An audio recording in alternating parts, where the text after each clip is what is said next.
अस्सलाम वालेकुम जी, मैं हूं ज़ियाब लोच। आप मुझे सोशल मीडिया प्लेटफॉर्म पर सुन रहे हैं और देख रहे हैं। सामीन, आपके लिए बहुत सारी मोहब्बतें और बहुत सारी दुआएं। आज की गुफ्तगू में जनाब एक लाहौर का जो जलसा हुआ है ठोकर न्याज बेग पर, उस पर कुछ बात करेंगे। और जो जंग चल रही है फ़िलिस्तीन और इसराइल के दरमियान, उसमें अमेरिका बराह रास्त कूद पड़ा है, थोड़ा सा उस पर बात होगी। और एक मेरे पास कोई अच्छी खबर नहीं है, और अभी तक वो अफवाह है। अफवाह ये है कि जनाब पीटीआई के एक अहम रहनुमा, शायद अल्लाह ना करे, अल्लाह ना करे, अल्लाह ना करे, मैं बार बार कह रहा हूँ, वो शायद इस दुनिया में नहीं रहे, लेकिन कुछ सोर्सेज से वो चीज़ें सामने आ रही हैं। ये क्या मामला, इस पर बात करते हैं। सबसे पहले तो जनाब मैं मोहतरमा मरियम नवाज साहिबा को मुबारकबाद पेश करना चाहता हूँ। सारे लोग तो कह रहे हैं कि जनाब उनका जलसा नाकाम हुआ, लोग नहीं थे और जनाब ये सब कुछ हुआ, लेकिन मैं उन्हें मुबारकबाद देना चाहता हूं। मैं समझता हूं कि उनकी इंतहाई एफर्ट है। देखिए, आप सच को सच साबित करते हैं, ये तो बड़ा आसान होता है, लेकिन आप झूठ को सच साबित कर देते हैं, असल कारनामा ये होता है। और मैं समझता हूं कि मरियम नवाज साहिबा को दाद देनी चाहिए कि इस मुश्किल हालात में, कि जब लोग मुस्लिम लीग उनको गालियां दे रहे हैं, उनको बद्दुआएं दे रहे हैं, उनकी गाड़ियों का घेराव कर रहे हैं, उन पर उनको उनकी बात सुनने के लिए तैयार नहीं है, लेकिन उन्होंने एक जलसा कर दिया है और स्ट्रेटेजी ऐसी शानदार सामने लाई है कि मेरे ख्याल में अगर इसी स्ट्रेटेजी पर अमल किया जाए तो 21 अक्टूबर का जलसा भी इंतहाई कामयाब हो जाएगा। अब जलसे के हवाले से बात करते हैं जनाब। इसमें कोई दो आ रहा नहीं है कि जनाब ये जलसा एक बड़ा था और इसमें हज़ारों लोग मौजूद थे। सैकड़ों नहीं कह सकते, हज़ारों लोग कह सकते हैं। और खोखर बरादरान ने इस पर बड़ी मेहनत की थी, और सबसे ज़्यादा दाद देनी चाहिए उस जो मेन ऑर्गेनाइज़र है और जिसने ये आइडिया पेश किया है। आइडिया बड़ा यूनिक है जनाब, इस लिहाज से कोई भी पार्टी अपना जलसा कामयाब कर सकती है और उसको दाद भी मिल सकती है। क्या कि जनाब सरकारी मुलाजमीन, भरपूर सरकारी वसाइल इस्तेमाल किए गए, सारा दिन मुख्तलिफ महकमों के लोग वहाँ हाजिरी देते रहे, वहाँ बातचीत करते रहे, वहाँ जनाब आकर सारे अमूर का जायज़ा लेते रहे। लेकिन यूनिक आइडिया ये था कि कुर्सियों को इस यूनिक जो आइडिया जो मैं आपको बता रहा हूँ, इसके दो पार्ट्स हैं। पहला पार्ट तो ये है कि कुर्सियां जो आप रूटीन में सीधी सीधी लगाते हैं वो ना लगाएं, बल्कि अब उसको वलीमे की शक्ल में लगाएं। मतलब एक टेबल लगाएं, उसके इर्द गिर्द 6 या 7 कुर्सियां, 8 कुर्सियां लगा दें, और फिर अगली जनाब एक राउंड टेबल और उसके साथ 8 कुर्सियां। ये अलग बात है कि आपके आधे लोग जनाब पीठ करके मोहतरमा मरियम नवाज साहिबा के की तरफ पीठ करके उन्होंने जलसा सुना।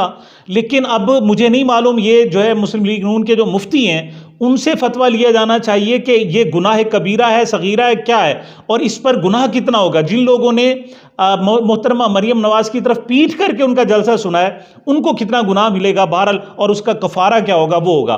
तो इससे हुआ क्या कि 5 गुना ज्यादा बढ़ गई। जो आमतौर पर कुर्सियां लगाई जानी थी, अब वो कई एकड़ पर फैल गई वही कुर्सियां, और 5 गुना ज्यादा उसका बड़ा जलसा नजर आने लगा। लेकिन इस तरह कुर्सियां लगाने से भी मामला हल नहीं हो रहा था। तो दूसरा जो यूनिक आइडिया पेश किया गया जरा, वो ये था कि हर कुर्सी पर 3 से 4 झंडे ऐसे लटका दें, बांध दें। मतलब एक कुर्सी के 4 पाए हैं तो कोशिश करें चारों के साथ जनाब झंडे बांध दें। लेकिन अगर नहीं बांध सकते तो कम से कम एक कुर्सी के साथ 2 झंडे लाजमी बांध देने चाहिए। उसका रिजल्ट जनाब आज शानदार आया है। और जब मगरिब हो गई, मगरिब के फौरन बाद ही मोहतरमा मरियम नवाज साहिबा ने खिताब किया। पोजीशन ये थी कि ड्रोन से जब उसकी तस्वीर ली गई तो झंडे ही झंडे नजर आए। मिसाल उसमें अगर फर्ज करो लोग थे नहीं, अगर लोग होते भी थे तो वो झंडों में छुप जाते थे, और वो इतना शानदार जलसा नजर आया कि कमाल कर दिया। और मेरा ख्याल में सिर्फ ही एक राउंड टेबल से लगाई जाए, और नंबर 2 हर कुर्सी के साथ 2 से 4 झंडे बांध दिए जाएं। तो आप इसे मीनार पाकिस्तान में देखेंगे और उसकी फुटेजेस देखेंगे तो आप कमाल करेंगे, आप कहेंगे जी वाकई ये तो भर गया और शानदार किस्म का जलसा हुआ है। यूनिक आइडिया है, और ऐसी पार्टियां जिनके पास बंदे इकट्ठे नहीं हो रहे, इस आइडिया को ले और जलसे करते जाएं जनाब। अगली बात, अब कितनी कुर्सियां, मंसूर अली खान साहब कहते हैं जनाब दावा 20,000 का किया गया था, कुर्सियां 2,000 लगाई गई थी। लेकिन चलें, हो सकता है ये दुरुस्त कह रहे हो। और वो लोग वो कहते हैं कि इसमें जनाब लोग कितने थे, वो कहते हैं जी 10,000 लोग मौजूद थे। उनकी एजेंसियों का कहना यह है कि इसमें 10,000 लोग थे। मेरी ज़रा डिफरेंट व्यू है। देखें, मैंने बहुत सारे इस किस्म के जनाब जलसे कवर किए हुए हैं जिसमें मुतज़ाद दावे किए जाते थे कि इतने हज़ार लोग हैं, इतने लाख लोग हैं, और कोई करोड़ लोग बता देता था। और उसको जो है ना वो मापना, उसको उनको काउंट करना बड़ा मुश्किल था। एक ऐसा ही एक मजहबी जलसा था, उसके बारे में बड़े मुतजाद दावे किए जा रहे थे कि ये इतने लाख हैं, इतने लाख हैं, इतने लाख हैं, और कुछ लोग कह रहे थे करोड़ लोग हैं। तो मेरे एक सीनियर थे, मैंने उनसे कहा जी बताएं कितने, उसने कहा जी अभी गिन लेते हैं। मैंने कहा जी गिनना तो मुमकिन नहीं है। उन्होंने कहा जी मुमकिन है, आए अभी गिनते हैं। तो जब जमात हो रही थी और वहाँ नमाज के लिए सफ़े सीधी थी, तो वहाँ हमने टोटल एक साइड से गए 90 के एंगल पे हमने जनाब जाके दो साइडें गिन ली कि एक शामियाने में कितने लोग हैं और कितनी सफ़े हैं, और फिर उन शामियानों को उनके जो जितने मौजूद लोग थे उससे ज़रब दे दी, तो वो टोटल तादाद आ गई। तो मैं जनाब उस हवाले से नहीं कहूँगा, बल्कि एक मरतबा जो एक और भी वाक़या मैं बताऊं कि काउंट करना कोई इतना मुश्किल नहीं है, बड़ा आसान है। मिसाल के तौर पर हुज़ूर अकरम सल्लल्लाहु अलैहि वसल्लम ग़ज़वा खंदक में बड़े लोग थे जनाब, कोई कह रहा था लाखों लोग हैं, कोई कहते हज़ारों लोग हैं, कुछ कहते जनाब नहीं चंद सौ हैं। तो बड़े पैनिक था, और जो हुज़ूर अकरम सल्लल्लाहु अलैहि वसल्लम के साथी थे वो तो ग़ज़वा खंदक में मतलब मैसूर थे, इर्द गिर्द खंदक थी। तो आप सल्लल्लाहु अलैहि वसल्लम ने एक सहाबी को भेजा और आपने फरमाया कि एक काम करके आओ। उन्होंने कहा जी क्या? आपने फरमाया जाओ देखो कि वो अपने रोज़ाना कितने ऊँट ज़िबा करते हैं, कितने ऊँट ज़िबा करते हैं। और आपने फरमाया कोई गड़बड़ ना करना, कोई शरारत शुरत नहीं करनी, बिल्कुल उनको महसूस ही नहीं होने देना। जब वो वापस आए तो उन्होंने दो एक्साइटमेंट की बात की। उन्होंने कहा एक तो मैं उनके जो सरदार था कुफार का, उनके इतने करीब पहुंच गया था कि अगर मैं ऐसे तलवार हिलाता तो उसका सर कलम हो जाता, लेकिन मैंने आपकी चूंकि हिदायत थी कि आपने कोई गड़बड़ कोई शरारत नहीं करनी, मैंने कुछ नहीं किया। आपने फरमाया बहुत अच्छा किया। आपने फरमाया कितने ऊँट? उसने बताया जी इतने ऊँट रोज़ाना ज़िबा होते हैं, इतने जानवर, उसमें इतने ऊँट हैं, इतने फलां फलां बकरे हैं, और इतने जनाब वो ज़िबा हो रहे हैं। आपने फ़ौरन ही कैलकुलेट कर लिया। आपने फरमाया ये इतने हज़ार, 10,000 लोग मौजूद हैं, उसमें 10,000 लोगों का वो तकरीबन बड़ा इज्तिमा था। मैं भी जनाब कैलकुलेट करता हूँ, ये जो अब तक जनाब बताया गया है, इसमें बताया गया जनाब कि 80 बिरयानी की देगें थी जो पकाई गई, और को ना देखें, सिर्फ ये चेक कर लें। 80 बिरयानी की देगें थी जनाब, 120 कोरमे की थी, और 70 गुड़ वाले चावलों की। तो 80 और 20 270 जनाब ये टोटल देगें पकाई गई हैं। अब 270 देगों को कितने लोग खा सकते हैं जनाब?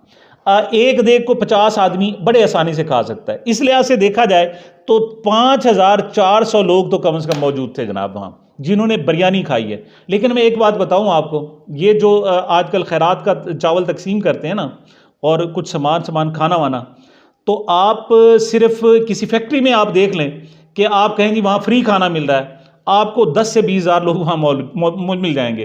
तो बहरहाल एक बहुत बड़ी स्ट्रेटेजी है मुस्लिम लीग नून की कि उन्होंने खाने के नाम पर कम से कम 5400 लोगों को बुला लिया है, और ये मैं समझता हूँ कि बड़ी ज़बरदस्त है। और जो झंडा उनकी डिप्लोमेसी, झंडा जनाब हिकमत अमली स्ट्रेटेजी है, इसके साथ उनका इंशाअल्लाह जो मीनार पाकिस्तान का 21 अक्टूबर का जलसा होगा कामयाब हो जाएगा, और उनकी फुटेजेस भी बन जाएंगी। हाँ अलबत्ता आज इन्होंने सिर्फ 3 फुटेजेस दिखाए हैं, उठा के देख लें आप, बार बार देखें, सिर्फ 3 फुटेजेस हैं, उन्हीं को दिखाते हैं, और वो चंद सेकंड की नहीं है। ऐसा नहीं है कि कैमरा जाए और पूरे पंडाल की देखे, नहीं, वो चंद सेकंड की, यानी 1 या 1.5 सेकंड की वो जनाब है, क्योंकि उसके बाद वाया ख़त्म हो जाता है तो फिर नई जनाब फुटेज को उसके साथ शामिल कर दिया जाता है।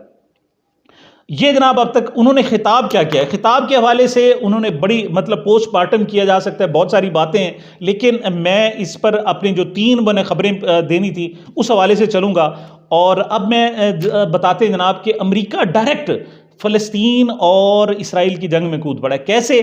उनके जो वज़ीर ख़ारजा हैं, सेक्रेटरी ऑफ द स्टेट हैं एंथोनी ब्लिंकन, उन्होंने जनाब ऐलान किया है कि वो अपने बहरी बेड़े फौरी तौर पर इसराइल के लिए रवाना कर रहे हैं, और वो कहते हैं कल से, यानी अब से चंद घंटे बाद उनके जनाब जो दस्ते हैं वो भी वहाँ पहुँच जाएंगे और इसराइल की हिफाजत करेंगे। फ़िलहाल तो वो कह रहे हैं इसराइल की हिफाजत करेंगे, लेकिन साफ ज़ाहिर है जब आप इस तरह जंग में जाएंगे तो फ़लस्तीनी आपको डायरेक्ट फिर आपको अपना दुश्मन भी मानेंगे, और फिर वो आप पर भी हमले करेंगे, और फिर आप कहेंगे जी देखें जी हम पर हमले कैसे हो गए।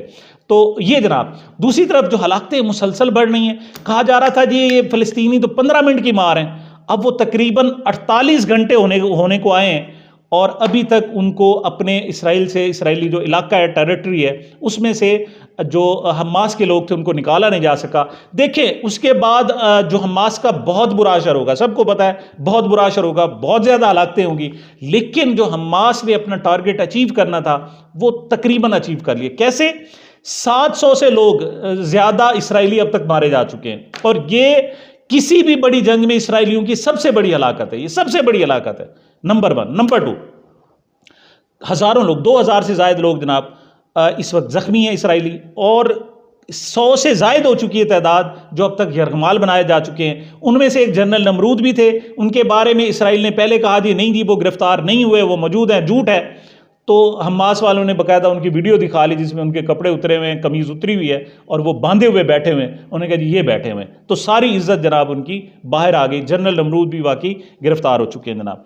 उसके बाद जनाब तीसरी बात जनाब, सबसे बड़ी बात कि जिसके पास पैसा दौलत फसाइल होते हैं ना, उसको फिर खौफ भी ज़्यादा होता है। अब इसराइलियों फ़िलिस्तीनियों के पास कुछ नहीं है कि वो खौफ खा सकें, डर सकें, लेकिन उन्होंने एक खौफ पैदा कर दिया है इसराइलियों पर, और इस वक्त इसराइली वहाँ से भाग रहे हैं। मतलब कोई फ़्लाइट इसराइल नहीं आ रही, और इसराइलियों की शदीद ख्वाहिश है कि हम यहाँ से निकल जाएं। वो जो पहले बैठे थे ना जी गज़ा की पट्टी के साथ, नई नई कॉलोनियाँ बनाई थी, अब शायद वो कॉलोनियाँ वीरान हो जाएं, और अब किसी भी यहूदी को, किसी भी इसराइली को कोई ज़रूरत नहीं है कि वो जनाब जाके जंग में मारा जाए, और उनकी दौलत जो पीछे करोड़ों अरबों डॉलर है वो कोई और लोग खाएं। वो लोग, उन्होंने कहा जी ऐसी मोहब्बत से हम बाज आए, उन्होंने इसराइल से वापस जाना शुरू कर दिया है जनाब। मुख्तसर जनाब ये मैं बता रहा हूँ, इंशाल्लाह डिटेल भी आपको बताऊँगा। आखिरी खबर जिसके बारे में मैंने कहा था कि वो अच्छी खबर नहीं है, मैं उसको कंफर्म नहीं कर सकता, इस वक्त र्यूमर्स की हैसियत दे सकता हूँ।